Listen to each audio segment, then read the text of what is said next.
Bonsoir à toutes et à tous, c'est ravi de vous retrouver comme tous les soirs sur Média TV dans 60 minutes pour comprendre. Vous le savez désormais, pendant 60 minutes, nous essayons de vous donner les clés pour mieux comprendre ce qui fait l'actualité nationale ou internationale. Nous le faisons pour vous, mais avec vous, n'hésitez pas à réagir sur les réseaux sociaux, sur la page Facebook de Média TV ou sur le compte Twitter de l'émission sur le hashtag 60MPC. Vos questions et vos réactions nous permettront d'alimenter notre discussion de ce soir avec les invités qui ont accepté d'être sur le plateau. Professeur Mohamed Harif, vous êtes directeur de la fondation et de l'hôpital privé Cheikh Khalifa Ibn Zayed. Bonsoir, merci d'avoir répondu à notre invitation.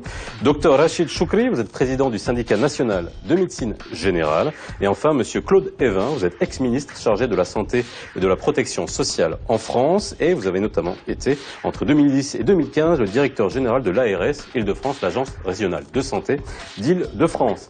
C'est aujourd'hui, mardi 23 février, que le forum franco-marocain de la santé a débuté à Casablanca, 1er du juin.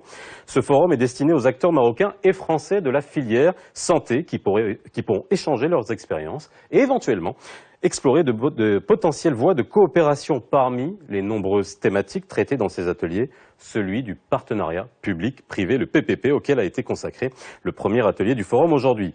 Au Maroc, l'offre hospitalière publique est souvent critiquée pour ses nombreuses défaillances, ce qui pousse beaucoup de malades à se tourner par dépit vers le secteur privé. Comment donc se sortir de cette dualité public-privé? Dans quelle mesure les partenariats public-privés pourraient-ils être une solution, si ce n'est la solution, pour pallier ou résorber les défaillances du public? Les partenariats public-privés pourront-ils sauver la santé au Maroc? C'est le titre de l'émission de ce soir. Alors messieurs, nous allons essayer de comprendre, justement, d'essayer de répondre à cette question. 60 minutes ne suffiront peut-être pas, mais en tout cas d'essayer d'avoir les principales pistes de réflexion et d'ailleurs qui font l'objet du forum auquel vous étiez aujourd'hui. Alors un forum comme celui-ci qui réunit des acteurs de la santé marocains, français, comme vous, mais pas seulement, avec beaucoup d'acteurs périphériques, c'est important, ça permet vraiment d'échanger des visions qui sont différentes sur le fonctionnement de la santé? Oui, je pense que c'est utile d'abord parce qu'il y a une très grande proximité entre la France et le Maroc et on voit naturellement qu'il y a des situations différentes, mais on retrouve les mêmes démarches culturelles. Pour préparer ce forum, je lisais les lois qui ont été adoptées ici au Maroc concernant l'organisation du système de santé, y compris d'ailleurs concernant le partenariat public-privé. On retrouve un certain nombre de similitudes avec, alors toutes choses étant égales par ailleurs naturellement, mais avec l'organisation que nous avons effectivement en France. Alors c'est vrai qu'en France nous avons une organisation qui est plus ancienne et qui s'est progressivement stabilisée, même s'il y a encore beaucoup de choses à améliorer en permanence. Vous savez, dans le secteur de la santé, c'est en permanence qu'il faut s'adapter à une nouvelle organisation, mais c'est vrai qu'il y a nécessité de cette collaboration, de ce partenariat entre la France et le Maroc sur ces sujets, en effet. Alors, Mohamed Harif, vous êtes directeur de l'hôpital privé Cheikh Khalifa Ibn Zayed. C'est le plus grand hôpital privé au Maroc aujourd'hui. Je vous posais la même question que j'ai posée à Monsieur Évin. Ce type de forum, vous y étiez aujourd'hui, il continue demain. Des choses intéressantes qui sont dites, enfin j'espère, en tout cas c'est fait pour ça. Oui, certainement. Je voudrais d'abord corriger, je ne suis pas le directeur de la fondation, je suis directeur de l'hôpital. De l'hôpital, qui fait partie d'une fondation qui a des ambitions plus larges que l'hôpital puisqu'elle gère aussi l'université et d'autres instances. Voilà, donc effectivement, c'est une très belle opportunité, en tout cas pour nous au Maroc, d'avoir à échanger avec nos amis français sur toutes les démarches permettant d'améliorer notre système de santé, qui est effectivement en difficulté, en souffrance, mais en amélioration continue. Et il est clair que, toutes choses étant égales, il y a quand même une différence majeure entre notre système de santé, notamment le financement de notre système de santé et le budget même du ministère de la Santé marocain pourrait être inférieur au budget d'une région française. Donc on est dans un système beaucoup moins, je dirais, beaucoup moins financé en termes de capacité. Mais je pense qu'il y a beaucoup de choses à apprendre de ce type de ce système en termes d'efficience, en termes d'expertise Et je pense dans la thématique, la thématique de partenariat public-privé, c'est une belle occasion, c'est une occasion réelle pour le Maroc qui, justement, parce qu'il a un manque de ressources, pour aller rentabiliser encore mieux ses ressources et pour aller plus loin dans la réconciliation, ce que je pourrais appeler la réconciliation du Marocain avec son système de santé. Alors, vous êtes d'accord avec ça? Réconcilier le Marocain avec son système de santé, c'est aujourd'hui, au-delà de réconcilier, parce que là on parle de perception, hein, de la manière avec laquelle les Marocains perçoivent non seulement le système de santé, mais également les médecins. Vous n'étiez pas au forum, hein, mais on va faire un peu, vous parlez de budget, je vais juste donner le chiffre encore une fois, hein, c'est pour les téléspectateurs qui ne le connaissent pas. Le budget qui est alloué à la santé, qui est souvent jugé comme dérisoire, vous me direz si vous le jugez comme dérisoire, un peu plus de 13 milliards prévus pour 2016, il était d'un peu plus de 13,09 milliards en 2015, et ça représente 6% du budget général de l'État, qui est un niveau inférieur à ce que recommande l'OMS aujourd'hui. Alors dans ce contexte-là, puisqu'on parlait de financement, est-ce que cette réflexion vient à point nommé pour dire, ben voilà, le partenariat public-privé, c'est une solution à ce manque de financement? Vous savez, on rapporte toujours l'efficience d'un système au mode de financement et au financement. Je pense qu'on peut passer outre le financement, même le financement n'est pas important. Ce n'est pas le plus important. Le plus important, c'est les ressources humaines qu'on peut avoir. Et c'est ce que ces ressources humaines peuvent accomplir. C'est ce qu'on peut faire avec les ressources humaines. Au Maroc, nous avons peu de ressources humaines par rapport à un pays comme la France, qui est considéré par l'OMS comme le premier système de santé au monde, bien devant les États-Unis qui sont 37e et le Canada 30e. Dans ce système méditerranéen où nous avons tout puisé. Mais malgré cela, je pense qu'il faut rentabiliser ce qu'on a. Il faut refaire une réingénierie de notre système, de nos ressources, et essayer de déployer tout ça et d'utiliser et d'optimiser tout ce qu'on a. Le partenariat public-privé est un mode de financement est un mode de partenariat dans lequel les autorités, le public, l'État fait appel à l'expertise ou à l'aide du secteur privé pour financer ou pour mettre en place un certain nombre de projets, pour mettre ensemble surtout les ressources humaines et financières. Au Maroc, il date du début du siècle. Partenariat public-privé, c'est la construction de la ligne chemin de fer Tanger-Fès, puis Tanger-Marrakech. Partenariat public-privé au Maroc, c'est la Redal. Partenariat public-privé au Maroc, c'est un tas de projets que les gens ignorent. Donc au Maroc, c'est tout récent, on en parle depuis peu de temps. Bon, avant de faire des partenariats, il faut les penser, il faut les réfléchir. Il faut savoir qu'au Maroc, nous ne sommes pas le seul pays où l'hôpital public commence à de gros problèmes. Nous faisons partie, dans la zone EMRO, d'un ensemble de trentaine de pays qui connaissent cette même problématique. Et les autorités, sanitaires internationales recommandent donc ce partenariat public de la façon suivante. Il y a un mode d'emploi. C'est faire une mise à niveau du secteur public, de l'hôpital. Il faut le remettre à flot. Mais alors, avant de parler de partenariat public-privé, parce qu'on veut parler de concept, hein, justement, vous avez mentionné l'exemple français, hein, Monsieur Evin est bien placé pour le connaître parfaitement. Est-ce qu'il y a aussi un concept, aujourd'hui, lorsque vous dites réconcilier les Marocains avec le système de santé, est-ce que dans le concept même de service public de santé, est-ce qu'il faut le penser de manière claire, à savoir est-ce que l'État est là pour dispenser la santé, pour ensuite arriver à une réflexion sur le partenariat public-privé? L'État, il est là, que ce soit en France ou au Maroc, d'abord je pense, l'État est là pour définir des règles, définir des exigences. Et c'est ce qu'il fait en demandant à ce que, effectivement, il y ait une qualité du service qui est rendu, une qualité des professionnels, une qualité des établissements. Ça, c'est le rôle de l'État, ce qu'on dit parfois comme étant un rôle régalien. L'État, il est là après pour effectivement exiger aussi un certain nombre de principes, notamment sur l'accessibilité territoriale, c'est-à-dire d'avoir une répartition sur l'ensemble du territoire. Et de ce point de vue, que l'on soit en France ou que l'on soit au Maroc, moi je faisais allusion tout à l'heure à la loi effectivement marocaine que j'ai lue, nous avons les mêmes mécanismes, c'est-à-dire un schéma d'organisation qui permet de dire voilà, il faut qu'il y ait tant d'établissements, tant de capacités d'accueil en fonction de la population répartie sur l'ensemble du territoire. Ça, c'est le rôle de l'État.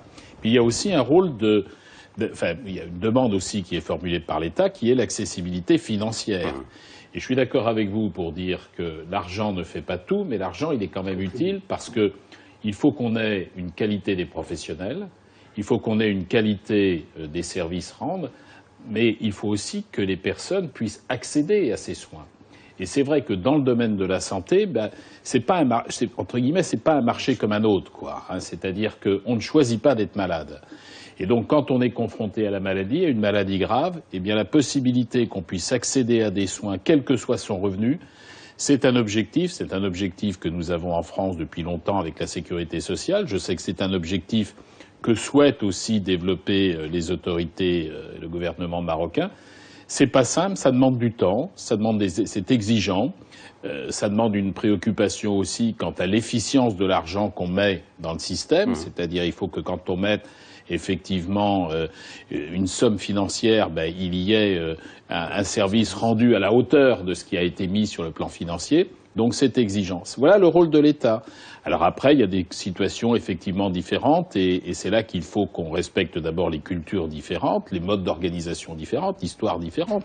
Je disais en France, on a une sécurité sociale maintenant qui en a fêté en 2015 les 70 ans de la sécurité sociale. Il y a donc toute une histoire et vous savez que pour autant, c'est pas parfait. Hein. Nous avons aussi des hôpitaux qui connaissent des difficultés et puis nous avons des soins qui ne sont pas couverts. Donc c'est une préoccupation permanente.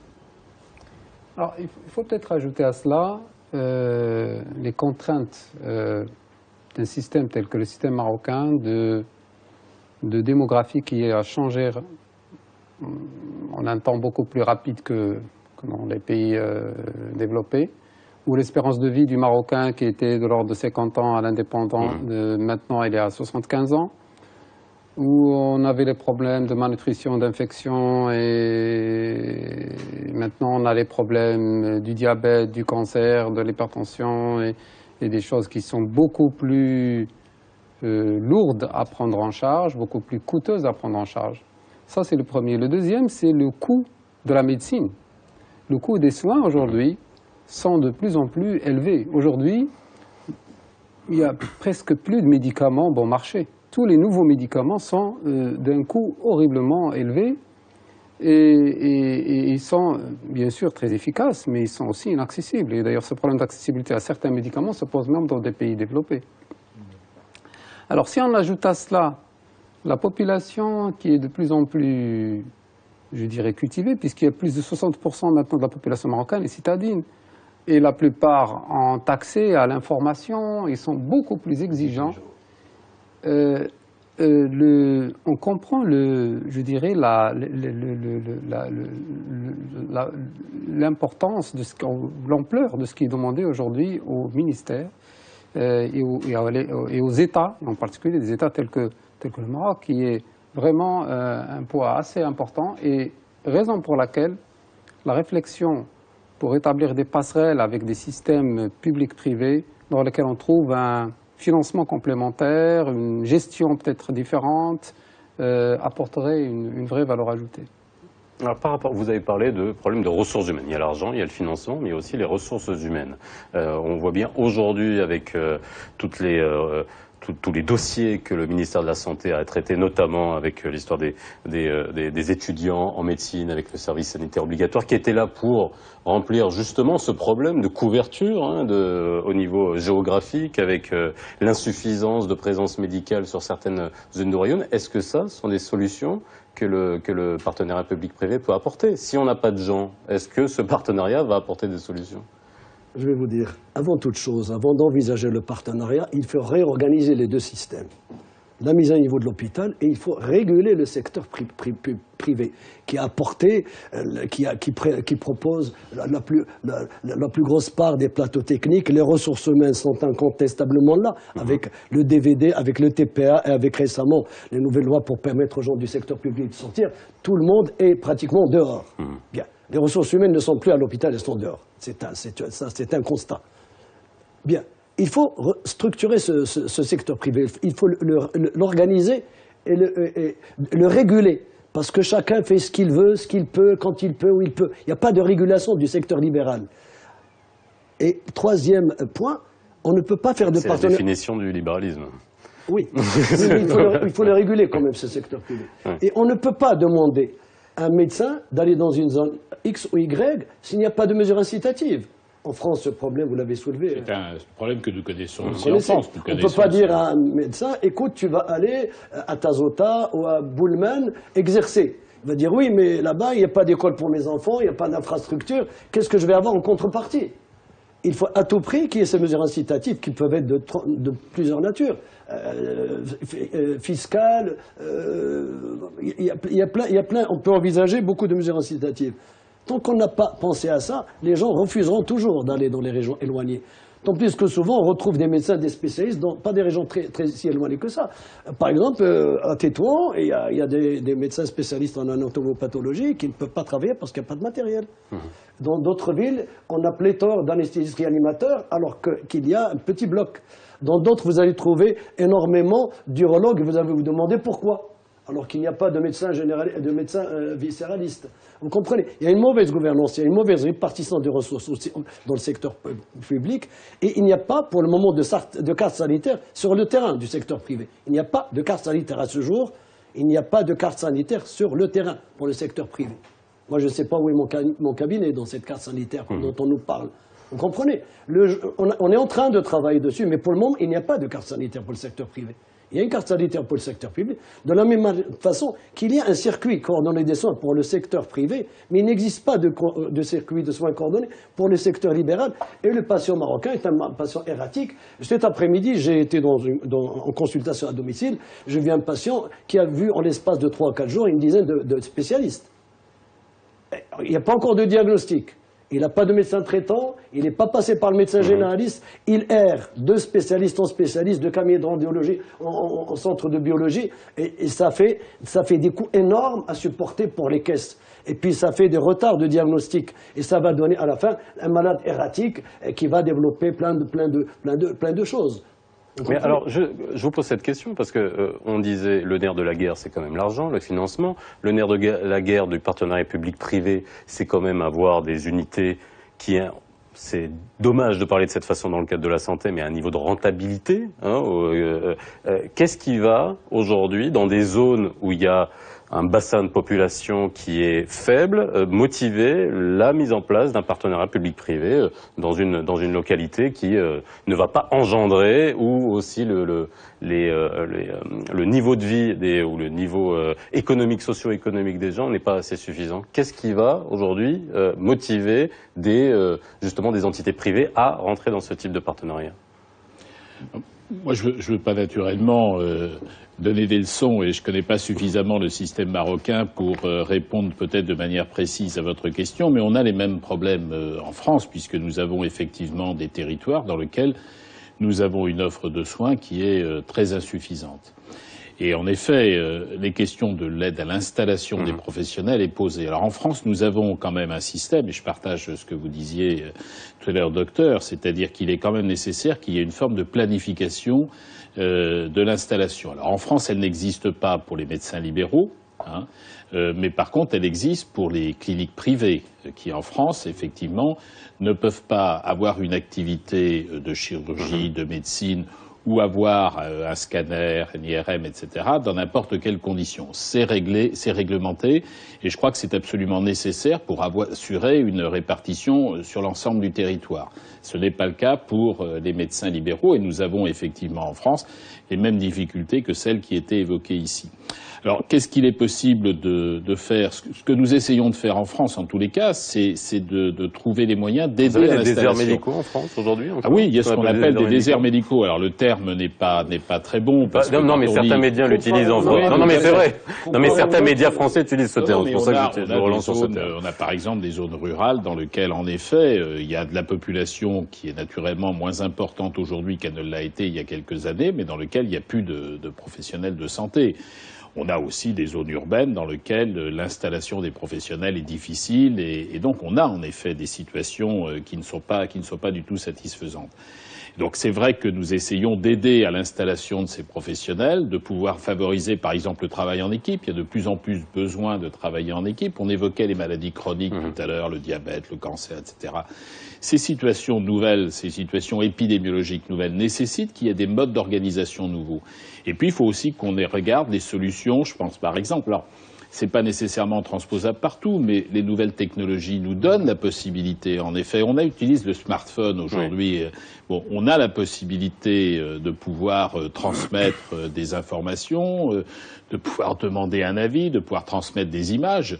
On a des technologies qui aujourd'hui doivent être adaptées à l'organisation du système de santé. Et autour de ces démarches, je crois effectivement que des partenariats publics-privés peuvent à ce moment-là apporter des réponses nouvelles, parce qu'il y a une capacité d'initiative là qu'on trouve de manière insuffisante peut-être dans des modes d'organisation plus rigides. Et de ce point de vue, il faut qu'il y ait ce développement de partenariats. De ce point de vue, en effet, les partenariats publics-privés peuvent contribuer à apporter des réponses. Ceci étant, ne rêvons pas, ça n'apportera pas toutes les réponses, mais c'est vrai que ça peut permettre de développer des initiatives. Moi, je pense qu'avant de penser aux partenariats publics-privés, il faut restructurer le paysage sanitaire. Il est impératif de mettre en place ce parcours coordonné des soins. Écoutez, nous n'en avons pas réinventé la poudre. Il faut à tout prix que le citoyen marocain ait son médecin généraliste, médecin de famille, médecin de la famille. Ça, ce sont des appellations anglo-saxonnes. Nous sommes dans un système français méditerranéen. Je ne vois pas pourquoi on n'imiterait pas un système qui est premier classe et premier. Et pourquoi est-ce qu'on irait imiter des systèmes qui sont loin sur le plan linguistique, etc., etc. C'est un système qui coûte beaucoup d'argent, quand même. Il coûte beaucoup d'argent, oui. Parce que, bon, enfin, pour d'autres raisons, hein, il coûte beaucoup d'argent. Il faut à tout prix ce circuit coordonné de soins. Je vais vous dire un chiffre. En matière de couverture médicale au Maroc, en 2012, les dépenses liées aux affections longue durée, diabète, hypertension, etc., ont représenté 51% des dépenses globales de l'AMO, alors qu'elles n'ont concerné que 3,3% des assurés. Nous avons de plus en plus de maladies chroniques, nous avons de plus en plus de personnes qui vieillissent et qu'on ne peut pas prendre en charge et garder indéfiniment à l'hôpital et en clinique. Il faut à tout prix développer l'hospitalisation à domicile et la confier aux médecins de première ligne. Il faut ce fameux médecin traitant qui, avec son dossier médical, qui est la mémoire de la pathologie du patient, il faut à tout prix pouvoir référer son malade à un spécialiste. Il faut que l'information retourne vers le médecin traitant. Ce sont des choses qui manquent cruellement dans notre système de santé. Et c'est là que le bas blesse. Après, quand on aura réglé tout ça, on pourra passer à la phase de partenariat. Oui, mais pour mettre ça en place, c'est vrai que les partenariats peuvent y aider, puisque nous avons effectivement en France exactement la même démarche. Nous avons certes des médecins traitants, mais on voit bien que l'organisation entre les différents spécialistes, entre l'hôpital et la ville, par exemple, ça ne se fait pas facilement. Et donc on y travaille. Il y a une loi qui vient d'être adoptée et publiée à la fin du mois de janvier en France, et qui devrait donner des outils pour développer ce parcours de santé que vous évoquez aussi ici. Simplement, ça ne se met pas en place très rapidement, ça ne se met pas en place facilement, et de ce point de vue, les partenariats publics-privés peuvent y aider. Mais je suis d'accord avec vous, il faut qu'il y ait d'abord une bonne organisation et que l'État, la puissance publique, dise clairement quels sont ses objectifs, quel est le cahier des charges qu'elle exige des partenaires privés. Et si effectivement il y a un bon cahier des charges, je pense qu'on peut développer ce type d'activité. Alors au niveau de votre hôpital, prenons l'exemple de l'hôpital que vous dirigez, comment ça fonctionne ? Tout simplement, en gros c'est le plus grand hôpital privé du Maroc. Est-ce que c'est un modèle qui fonctionne, viable et qui fonctionne ? Aujourd'hui, nous avons l'ambition de le rendre un modèle viable. C'est un modèle, comme disait ce matin à la réunion, intéressant dans le sens où il essaie d'embrasser l'éthique et la démarche du public et le mode de gestion du privé. Et sachant qu'il n'est pas à but lucratif, donc il ne cherche pas forcément à avoir plus de ressources, et les ressources supplémentaires seront réinvesties. Et il cherche aussi à forcer et à travailler ce que je disais tout à l'heure concernant la réconciliation du citoyen avec l'hôpital et avec son système de santé. Il cherche à défendre une certaine éthique dans les soins une certaine éthique dans le coût, le juste coût des soins, une certaine éthique dans la relation du médecin avec son malade, dans laquelle c'est une relation équilibrée, une relation de respect mutuel bien sûr. Et on cherche à construire un modèle dans lequel on a une médecine moderne à un coût raisonnable et accessible. Alors maintenant, en termes d'accessibilité, c'est clair que ce n'est pas ce type de modèle qui répondra aux besoins du RAMED, par exemple. Ce serait illusoire de dire qu'on va répondre aux besoins du RAMED s'il n'y a pas un financement supplémentaire dédié à ce type Alors, ce qui est intéressant, peut-être dans ce type de démarche, et le fait même que ce soit un système à but non lucratif, c'est qu'il essaie d'embrasser toutes les problématiques dans leur globalité. Et en particulier, puisqu'on a parlé de la pénurie grave en ressources humaines, la Fondation, avec ses hôpitaux, ses structures, contribue à répondre à cette problématique de ressources humaines, à former des infirmiers de qualité, à former des médecins de qualité. Et aujourd'hui, il va y avoir un grand centre de simulation qui va beaucoup contribuer à la qualité de la formation de nos médecins, à former des ingénieurs biomédicaux capables de bien entretenir nos machines, à former des gestionnaires dans le domaine de la santé. Et après cette approche globale, probablement, c'est une des réponses intéressantes et pérennes pour l'avenir. Donc, moi, personnellement, je trouve que c'est une option très intéressante dans notre système de santé et qui, on espère qu'elle s'étendra, se généralisera. Beaucoup de pays, en particulier les pays d'Amérique du Nord, ont opté pour ce type d'organisation de système de santé et qui contribue significativement à l'offre de soins. Alors, vous disiez tout à l'heure, je reprends encore cette phrase, réconcilier les Marocains avec son système de santé. J'ai des réactions sur les réseaux sociaux et puis bon, elles sont un peu communes et redondantes et qui reviennent sur, mais aujourd'hui, est-ce qu'on va brader la santé au privé? Est-ce que vous comprenez cette peur dans la manière, quand on parle de partenariat public-privé, que les gens aient peur que finalement, il y ait encore une fois des systèmes à deux vitesses où le privé prenne absolument l'entièreté du système de santé au Maroc? Je pense qu'il faut faire le distinguo entre le partenariat public Alors justement, on va le définir et l'ouverture au capital privé. On va le définir concrètement, parce que c'est vrai que les gens entendent partenariat public-privé, mais c'est sûr qu'aujourd'hui, il y a des délégations qui sont faites sur des métiers qui ne sont pas de la santé, qui sont sur la maintenance des hôpitaux, qui sont sur des services annexes, qui font partie du concept de partenariat public-privé. Je crois qu'il faut effectivement bien dire, et on l'a évoqué ce matin dans l'atelier à propos des partenariats public-privé, de quoi veut-on parler ? Et je pense qu'il y a effectivement toute une gamme de situations qui sont en effet très très différentes. Il y a en effet des médecins libéraux, on en a en France, il y en a au Maroc, ce sont des médecins qui sont en statut privé. Est-ce qu'ils sont, alors en France, quand ils sont médecins libéraux, ils sont financés, enfin l'accès aux soins est financé par la sécurité sociale. Bon, ça peut être le cas ici, effectivement aussi, que les assurances collectives financent cet accès. En France, nous avons des cliniques privées, nous avons des cliniques du style de celles que vous évoquez, c'est-à-dire des cliniques à but non lucratif, mais nous avons aussi des cliniques à but lucratif, qui par contre, là aussi, l'accès aux soins sont financés par la sécurité sociale. Donc on voit bien qu'il y a plusieurs types de situations. Nous avons des prestations qui sont remplies dans des établissements publics par des opérateurs privés. Alors une clinique privée à but non lucratif, je vous entendais. Alors comment ça fonctionne concrètement ?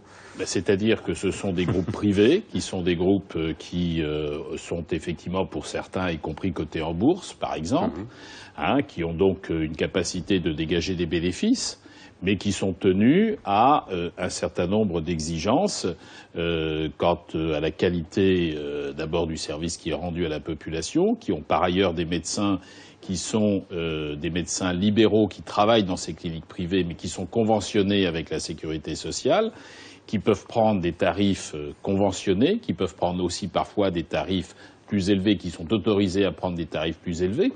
Il y a plusieurs types de situations. L'essentiel, c'est qu'il y ait une gamme de services qui permettent, dans la mesure du possible, je reconnais que ce n'est pas toujours très simple, de pouvoir accéder à des soins dans des conditions financières acceptables, quels que soient ses revenus. Et c'est ça qu'il faut effectivement garantir. Et donc je mesure bien la difficulté que ça représente dans un pays qui a effectivement une histoire moins ancienne que la France. Et donc c'est cet équilibre qu'il faut trouver. Mais les partenariats publics-privés, ça peut être aussi des prestations dans des établissements publics. En France, par exemple, la restauration, la blanchisserie est de plus en plus réalisée par des professionnels privés, par des entreprises privées, mais y compris des activités plus médico-techniques. Je pense par exemple à la stérilisation, voire la biologie, peuvent être réalisées par des opérateurs privés sur des cahiers des charges. Et donc, je crois que quand on parle d'un partenariat public-privé, il faut bien savoir qu'il y a des gammes différentes de services, des modes différents d'organisation, que c'est pas le diable, mais à condition qu'on dise bien quels sont les objectifs. Et en effet, l'accès aux soins, la qualité des soins doit être garantie. Et c'est ça qu'il faut effectivement garder en tête. Et il appartient en effet à l'État, il appartient à la puissance publique de définir des règles. Et si les règles sont bien définies, si elles sont effectivement respectées, on doit pouvoir rassurer la population. Alors, on fait une petite pause et on revient juste après. Je vous pose une question. On verra sur des exemples qui fonctionnent, notamment en Espagne, pas loin de nous, sur des hôpitaux qui sont propriété de l'État, contrôle public, financement public, mais avec une gestion déléguée privée, qui sont des choses qui fonctionnent très bien. On se retrouve dans quelques instants. On reprend. Pour comprendre, les débats continuent comme d'habitude.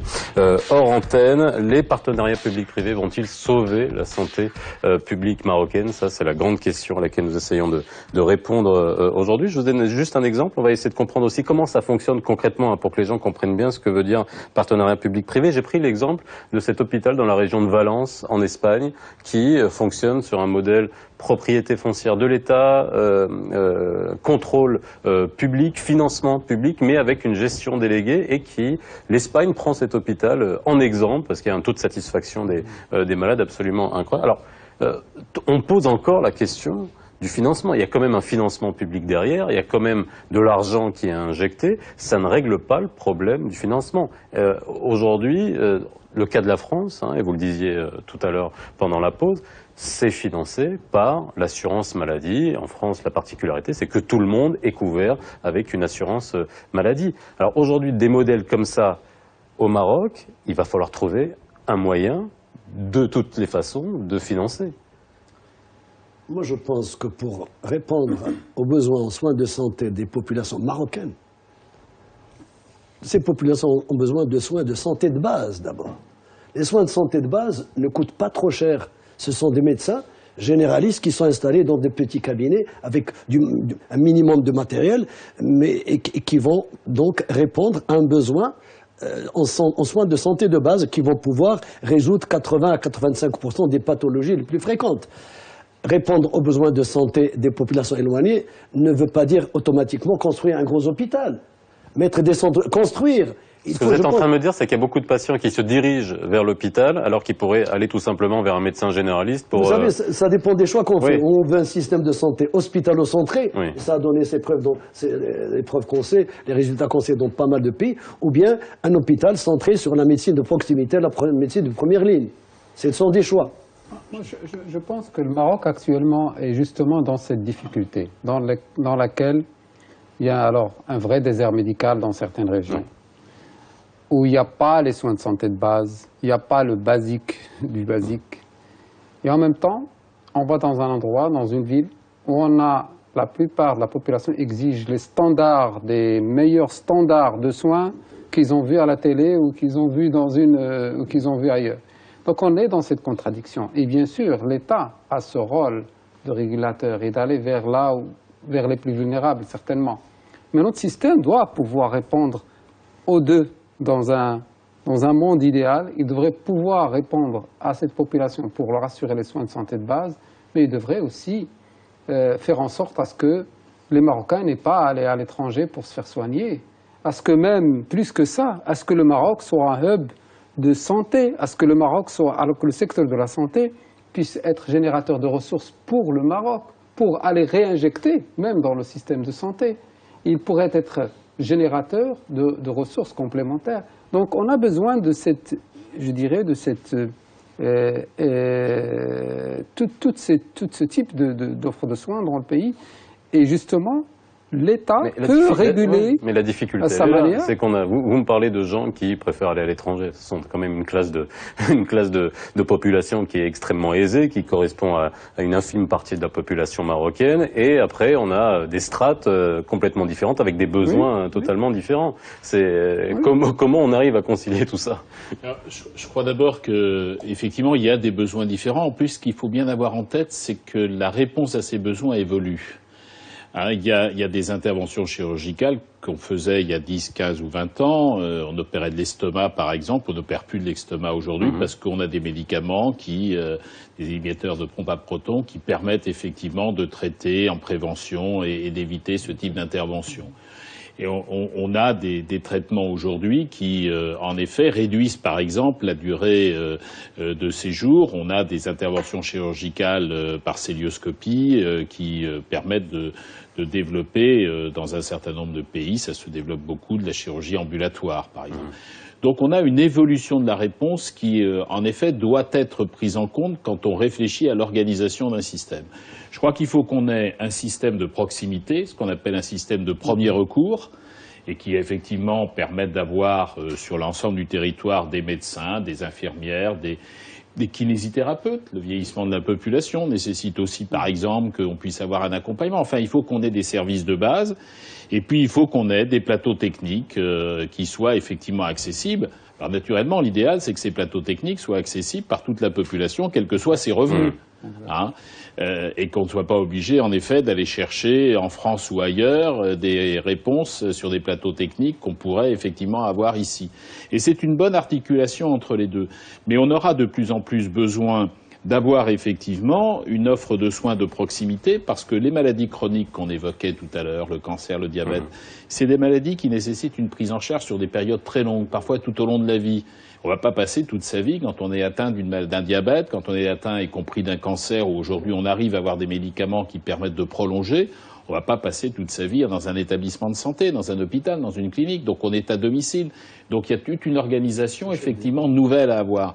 Et c'est cette nouvelle organisation qui nécessite en effet qu'il y ait des partenariats, des coopérations entre le public et le privé.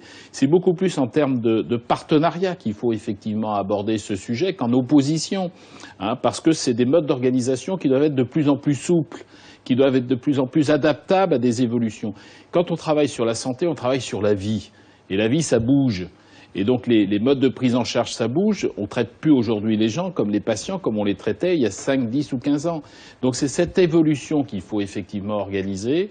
Et on a le même type de problématique avec des situations naturellement vraisemblablement un peu différentes en France. Mais on a exactement les mêmes types de problématiques. Et de ce point de vue, les échanges sont absolument utiles pour pouvoir s'inspirer et puis et échanger. Et on a aussi des choses à apprendre d'ailleurs des situations auxquelles vous êtes confrontés. Alors il y a une expérience de partenariat public-privé qui est une expérience pilote qui a commencé à fonctionner. C'est Al Jadida sur les SAMU, avec notamment un tiers financé par le ministère de la Santé, un tiers financé par la province d'Al Jadida et un tiers financé par 2 entreprises privées pour les interventions ambulatoires. Et ça, c'est quelque chose qui, pour vous, constitue un bon exemple. 4 mois après sa mise en application, il y avait près de 1200 interventions. Les gens avaient du mal à concevoir que c'était gratuit alors qu'ils appelaient un numéro. Ça, c'est ce type d'expérience qu'il faut renouveler. Ça peut donner un souffle. Écoutez, gratuit en matière de santé ou dans quelque domaine que ce soit, moi, gratuit. Rien n'est gratuit. Il y a in fine quelqu'un qui paye et quelqu'un qui récolte. Il ne faut pas se leurrer. Il n'y a rien de gratuit. Cette histoire d'El Jadida n'est pas gratuite. Il y a bien quelqu'un qui récolte les fonds en fin de compte. Le citoyen, il paye d'une manière ou d'une autre. Si c'est pas l'État, quand c'est l'État, c'est parce qu'il est contribuable. Et quand c'est pas l'État, il n'y a pas de gratuité. Il faut oublier cette histoire de gratuité. On parle de services gratuits il n'y a pas de gratuité. Les gens, il y a des gens qui payent des impôts, mais tout le monde ne paye pas d'impôts. Que la santé était gratuite, que l'enseignement était gratuit, mais c'est le contribuable qui paye. Il n'y a rien de gratuit. Il faut se rendre à l'évidence que pour qu'un système fonctionne, il faut de l'argent. Il faut mettre de l'argent. Et comme disait notre confrère tout à l'heure, il n'y a pas de honte maintenant à dire qu'en matière de santé, les gens gagnent, il y a des milliers de gens, des centaines de milliers dans ce pays qui gagnent leur argent à travers la santé, en exerçant un métier. Il y a le médecin, il y a le chirurgien, il y a l'infirmier, il y a l'homme de pain, il y a la femme de ménage, etc. Donc l'argent est au cœur de toutes les problématiques. On ne peut pas, c'est le nerf de la guerre, et la santé, c'est un combat contre la maladie, contre la mort, c'est un combat, il faut de l'argent. Écoutez, pour vous rassurer, très peu de gens actuellement partent à l'étranger. J'entends, pris en charge par les caisses. Vous pouvez poser la question un jour à M. Adnan, directeur de la CNOM, si vous donnera les chiffres. C'est minuscule, les chiffres. Ils ont résolu le problème parce que l'offre de soins s'est élargie. Il y a des compétences, il y a de la technicité. Très peu de gens vont se faire opérer. Avant, les gens allaient pour une appendicite en France. Avant, les gens allaient se faire un bilan pour un ulcère en France. Actuellement, on fait pratiquement tout. Quand je dis tout, ce qu'il faut en fonction des moyens qu'a le pays. Certaines personnes encore. Non, je relativise. Oui, d'accord, je suis d'accord avec vous. Oui. Je suis d'accord avec vous. C'est pour cela qu'il faudrait... La majorité des pathologies ne sont pas toutes... La majorité des personnes malades ne se retrouvent pas dans un bloc opératoire. Donc la majorité des personnes malades, ce sont des personnes qui présentent des pathologies qu'on peut prendre en charge dans un cabinet de médecine générale, de façon simple, avec le bon sens clinique. Et ça représente pour l'OMS 85% de toutes les pathologies. Le reste, on les confie à des spécialistes qui sont devenus actuellement des personnes de plus en plus avec beaucoup de technicité. Un gastroentérologue va faire une fibroscopie, une colo, etc. L'ORL fait maintenant des fibroscopies. Enfin, on manipule de plus en plus d'appareillages qui évitent d'opérer et qui va donner du diagnostic précis. Donc, il faut d'abord penser à cette masse, à ces 85% des pathologies qu'il faut prendre en charge. Et elles sont surtout, elles sont partout. À domicile, enfin. Et c'est à domicile. C'est ce qu'on appelle de l'ambulatoire. C'est l'ambulatoire. Et ça va se développer de plus en plus. Il faut développer l'ambulatoire. Et parallèlement, développer l'hospitalier. Mais on ne peut pas d'abord penser à l'hospitalier, à de grosses unités, pour recevoir les touristes et faire du tourisme médical, alors que les gens de la campagne n'ont pas de médicaments de base, n'ont pas de soins préventifs, n'ont pas de vaccination, ne bénéficient pas des soins les plus élémentaires. Enfin, soyons sérieux. Nous ne sommes pas l'Amérique, nous ne sommes pas le Canada, nous sommes un pays qui sort de la pauvreté, qui est en train de sortir du sous-développement, et il faut que la santé des citoyens accompagne cette évolution. Donc, il faut à tout prix que le fellah, dont la contrée la plus éloignée, puisse bénéficier des soins élémentaires. Il n'a pas besoin de scanner, il n'a pas dit. De toute façon, quand il y a des scanners... Il aura peut-être besoin quand même, et à ce moment-là, il faudra quand même qu'il puisse y accéder. Il viendra à Rabat, dans un rayon d'1 kilomètre, vous allez trouver 10 unités d'IRM. C'est une aberration aussi. C'est ça aussi la carte sanitaire. Donc, il faut penser tout ça. Je souscris au fait qu'il faut... Ce que vous essayez de dire, c'est réhabiliter la médecine générale dans la pratique de soins au niveau de notre organisation sanitaire. Aujourd'hui, elle n'est pas l'image du médecin généraliste. Il représente le syndicat national de la médecine générale. Médecine générale. C'est normal, il défend son métier. Et il a tout à fait raison de le défendre. Je ne défends pas le métier, je défends surtout les citoyens marocains. Parce qu'il faut le mettre au cœur de nos préoccupations. Il n'est pas au cœur des préoccupations. Je suis désolé. Il faut le mettre au centre du débat. Et c'est à travers une médecine humaine, un visage humain, qui le considère de façon globale, qu'on va lui rendre service. C'est pas en le traitant comme des pièces détachées, une partie chez l'ORL, une partie chez l'ophtalmo, une partie chez le cardiologue. Il faut d'abord le considérer de façon holistique. Puis par la suite, confier les petits bobos à chacun des spécialistes en fonction de la spécialité. Mais il faut à tout prix que ce citoyen, on le mette au milieu, on le garde au milieu du débat. Pour y arriver, il faut rétablir le médecin généraliste comme étant le coordonnateur des soins, comme étant le premier, au jour d'aujourd'hui, l'accès libre aux spécialistes, la liberté du patient de choisir là où il veut. C'est un choix qu'a fait le Maroc, comme je pense la France a le même choix. Il y a des pays qui interdisent cela. Il y a des pays où on ne peut pas aller voir un spécialiste, il faut aller passer par le généraliste. Si on fait ce choix, si vous permettez, le médecin généraliste, effectivement, si on pense à la rentabilisation ou la rentabilité du système, ce choix-là est probablement le meilleur. Et dans lequel, justement, le médecin de famille, ou le médecin généraliste, ou le médecin de famille, il a une place prépondérante dans les soins, apporterait beaucoup de valeur ajoutée. Mais Maintenant, alors ça, l'objectif, ça serait quoi? Ça serait de remettre le filtre du médecin généraliste ou du médecin de famille pour éviter d'engorger le système de santé pour des pathologies qui peuvent être traitées de manière tout à fait locale.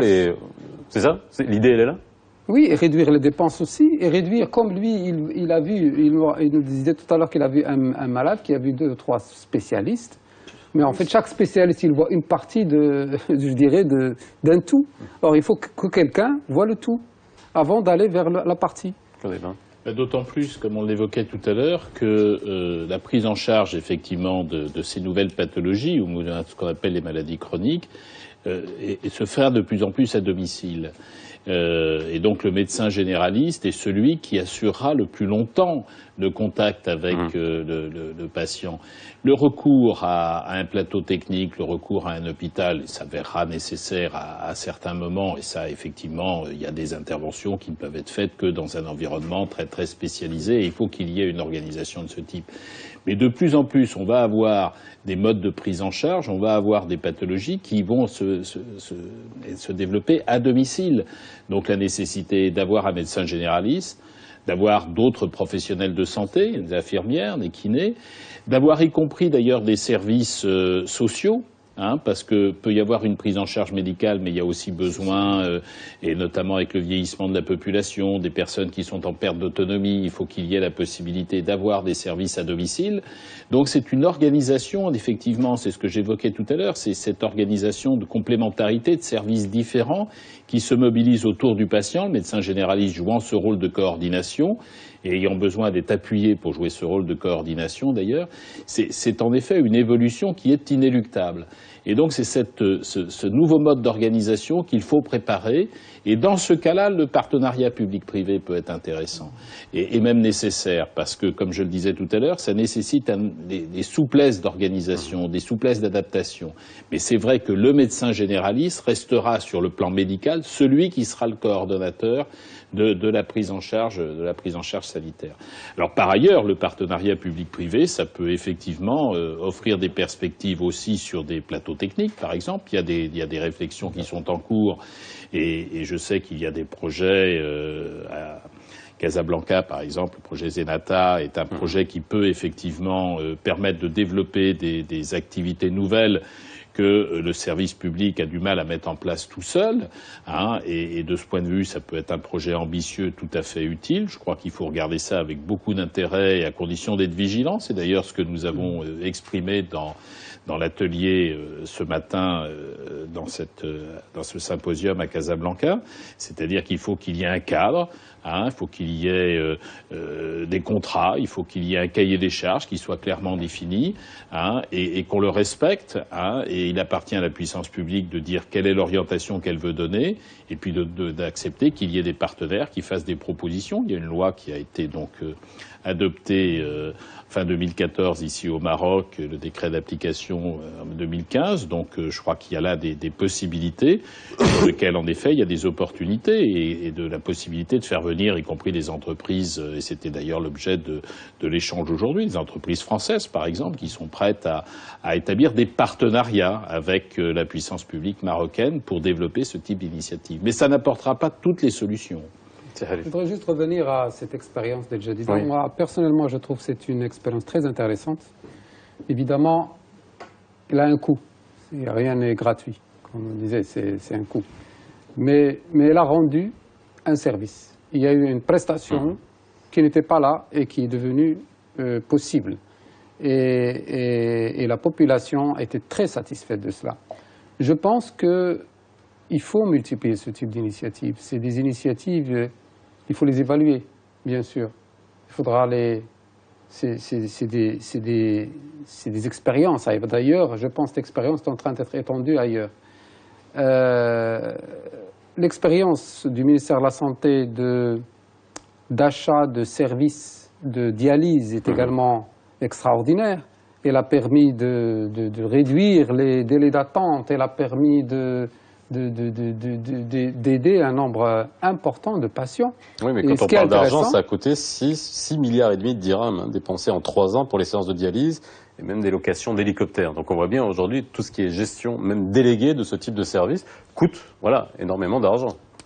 Et il faut faire il faut faire étudier les coûts, les vrais coûts. Et parfois, les coûts, parfois même au sein des structures publiques, il est parfois plus élevé que dans les Il est structures. souvent plus élevé. Voilà. Mais ce qui serait Donc, intéressant, c'est de savoir donc, quel est il le faut- nombre de personnes dialysées qui ont pu avoir accès à des soins et qui n'avaient pas accès à des soins précédemment. C'est-à-dire que le mode d'organisation peut permettre d'avoir des opportunités nouvelles, mais ça ne règle pas tout. En effet, ça coûte de l'argent. C'est évident. Vous savez, cette histoire de coût, moi, ça m'interpelle constamment. Quand on décrète d'envoyer les ramédistes à l'hôpital, sous prétexte que la prise en charge hospitalière coûte moins cher que dans le secteur privé, on se gourre.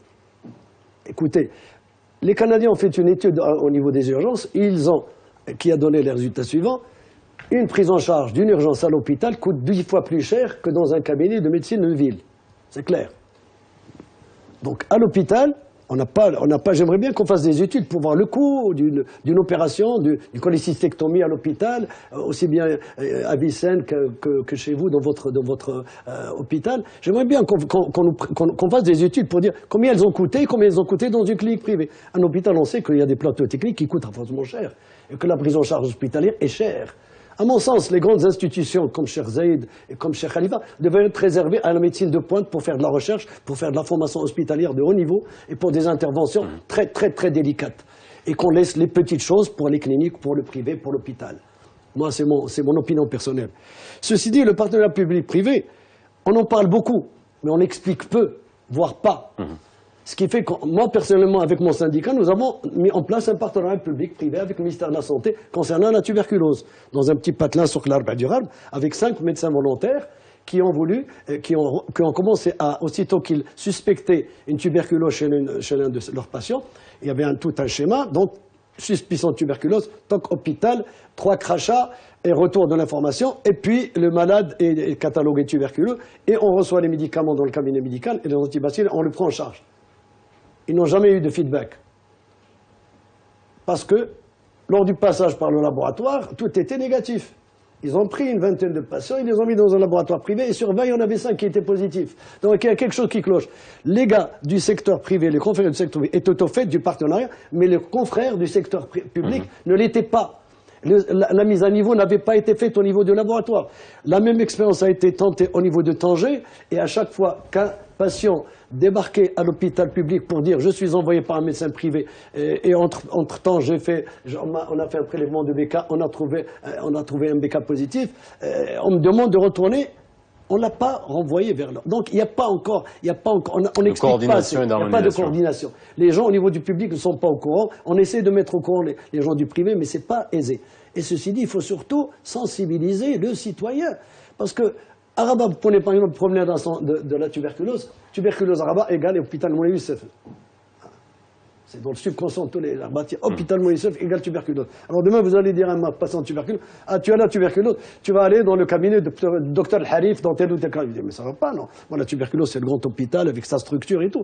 Comprenez? Il faut changer de mentalité, il faut communiquer vers les populations médicales et vers la population. Vers la population d'une manière générale. Donc il faut créer... Alors là, parce qu'on parle de partenariat public-privé, c'est vrai qu'on pense tout de suite à de grands CHU, à de grandes unités hospitalières. Et c'est vrai que le cas d'El Jadida, ça porte sur l'ambulatoire, sur les interventions, sur le SAMU. Mais c'est vrai qu'il faut penser comme ça. Il faut aller sur des partenariats publics-privés qui sont peut-être moins ambitieux, plus locaux, plus artisanaux. J'utilise le terme, mais je ne sais pas si c'est le terme qu'il faut. Si j'en crois en tous les cas les expériences françaises, effectivement, il y a plusieurs types de partenariats public-privé. Il faut faire du cas par cas. Ça dépend. Il n'y a pas la même organisation quand vous êtes dans le centre d'une grande ville ou quand vous êtes dans un milieu rural très atomisé. Par exemple, on n'a pas les mêmes professionnels qui sont installés, on n'a pas les mêmes établissements de santé. Donc il faut qu'on ait une capacité d'adaptation Ça, je pense que c'est une règle que nous avons besoin d'avoir en France, mais je pense qu'elle s'impose aussi au Maroc, que l'on puisse adapter les réponses à des situations spécifiques. Et dans ce cas-là, trouver la meilleure réponse dans l'intérêt de la population, dans l'intérêt du patient. Mais je répète ce que j'ai indiqué tout à l'heure, ça nécessite que la puissance publique dise clairement les choses, c'est-à-dire qu'elle définisse clairement un cahier des charges avec des exigences, qu'elle les fasse respecter. Alors c'est vrai que c'est pas toujours très simple parce qu'il y a toujours des capacités d'évitement, hein, mais c'est ça qui doit être déterminant pour organiser ces partenariats publics-privés. Le coût, je rebondis sur ce que vous avez dit tout à l'heure. Si j'essaie d'analyser ce que vous avez dit, dans l'hôpital public, les interventions ou la prise en charge coûtent beaucoup plus cher que dans le privé. Ça voudrait dire. Alors, justement. Ça dépend de quoi on parle. Ouais. Oui, c'est vrai que ça peut être. Vous confirmez. Non, mais c'est vrai. Ça pose la question de savoir est-ce que si on basculait dans le privé avec des gestions déléguées telles qu'on en parle depuis le début de l'émission, est-ce qu'on verrait le coût de la santé baisser ou c'est juste des ajustements? Non, il y a des choses effectivement qui sont plus coûteuses dans le public que dans le privé et vice versa.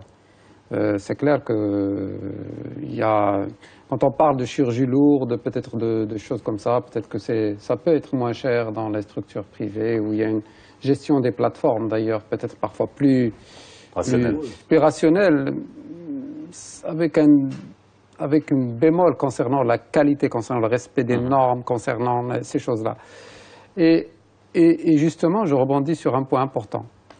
À mon sens, quand on dit partenariat, on dit partenaire, et un partenaire, il partage des choses. Dans le terme partenariat, il y a un partage.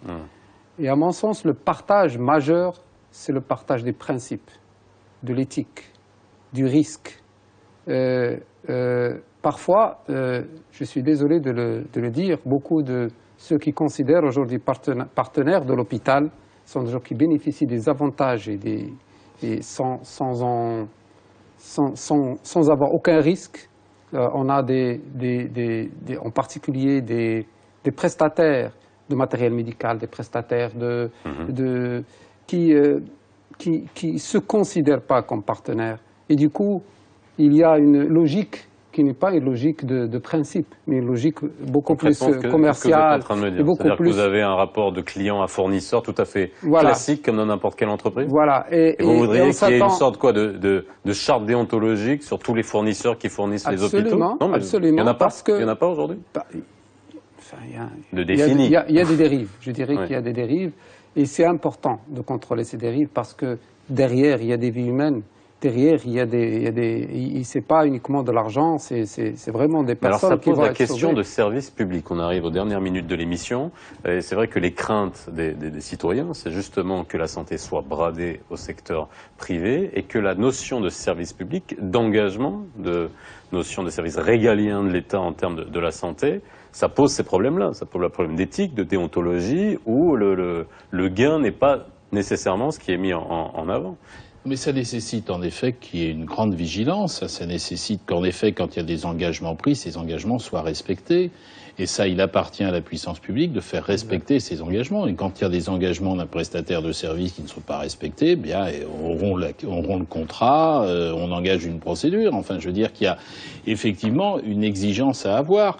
Ceci étant, moi je peux porter témoignage qu'un certain nombre, en tous les cas c'est le cas en France, je veux dire des prestataires privés qui s'engagent sur la stérilisation par exemple, qui est une activité qui est de plus en plus réalisée parce que c'est quand même des activités qui nécessitent de plus en plus une technicité très, très pointue. Eh bien c'est de plus en plus réalisé par des entreprises privées en France. Or c'est évident que si la stérilisation n'était pas de qualité, il y aurait des répercussions sur les interventions chirurgicales et nous avons des prestataires en France qui respectent des cahiers des charges et qui, naturellement, savent très bien que s'ils ne respectaient pas le cahier des charges, ils seraient éjectés de ce service qu'ils rendent. Donc, cette notion de service public sur des prestations de ce type, elle existe. Et il y a des engagements de partenaires privés qui donnent des garanties en la matière. En tous les cas, je pense qu'il appartient à la puissance publique, que ce soit l'État, que ce soit l'hôpital public, enfin, d'être exigeant en la matière. Bien. Alors, on arrive à À la fin de l'émission, j'aurais voulu vous poser une question sur la loi qui porte votre nom, Monsieur Evin, et que vous avez réussi à mettre en place en France et qu'on a du mal à faire appliquer chez nous au Maroc concernant l'interdiction du tabac dans les lieux publics. Mais bon, ça fera peut-être l'objet d'une autre émission. Merci à vous d'avoir été avec nous ce soir. Merci. Excellente soirée sur Média TV, la rediffusion à 22h40 si vous nous avez pris en route comme tous les soirs. Et je vous dis à demain.